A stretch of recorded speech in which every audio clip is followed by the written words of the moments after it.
Hello dear students, welcome back to Education Inspire YouTube channel.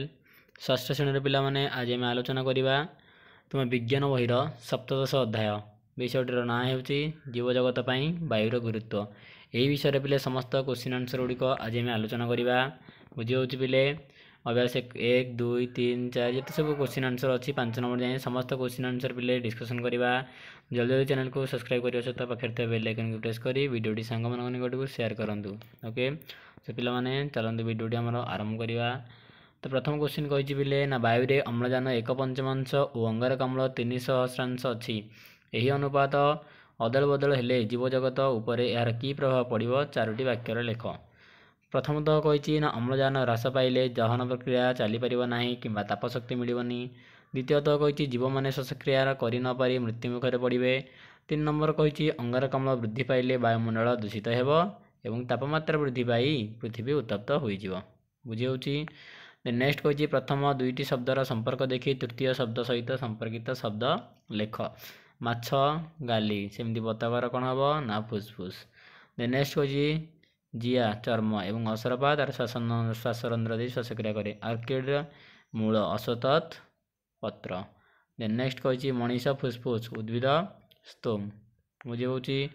Then next 3 number गोटे बा दुईटी वाक्यर उत्तर लेख। माछ श्वासक्रिया करे किपरि ना माछ एक जलचर प्राणी यह गाली द्वारा जलरू द्रवीभूत अम्लजान ग्रहण कर श्वासक्रिया करे।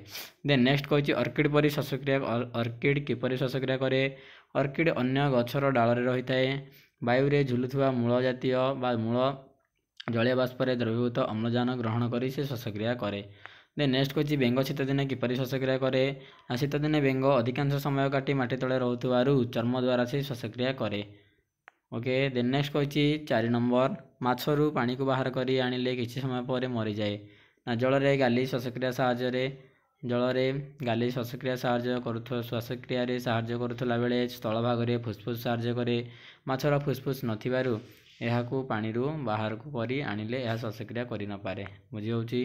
देन नेक्स्ट कही बेंग एक उभयचर प्राणी किभली यार कारण लेख ना बेंग उभय जलस्थल में बसवास करे। छुआ अवस्था यह गाली द्वारा जल में श्वासक्रिया करे और बड़ होगापर यह स्थल भाग को आसी फुसफुस द्वारा श्वासक्रिया करे। तेणु बेंग एक उभयचर प्राणी बोलिया कहुए। देन नेक्स्ट कही जिया माटी भितर रही श्वासक्रिया करें ना ओदा माटी थिबा अम्लजान जिया शरीर उदाड़िया चर्मरंध्र दे शरीर भीतर को प्रवेश करे और सी श्वासक्रिया करे बुझी। 4 नंबर पर नेक्स्ट आलोचना करिया 5 नंबर क स्तंभर शब्द सहित ख स्तंभर शब्द को मिलाओ। फास्ट ऑफ ऑल कही बोले कईछ कईछ केमती श्वासक्रिया कर फुसफुस द्वारा। सुंदरी वृक्ष तार श्वसन मूल अम्लजान प्रश्वास अंगारकाम्ल को कहुए निश्वास स्तोम कहुए उद्भिद बुझे।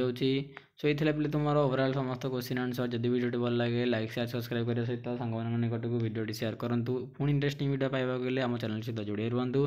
देखा आउ एक next video. Thanks for watching this video. जय जगन्नाथ।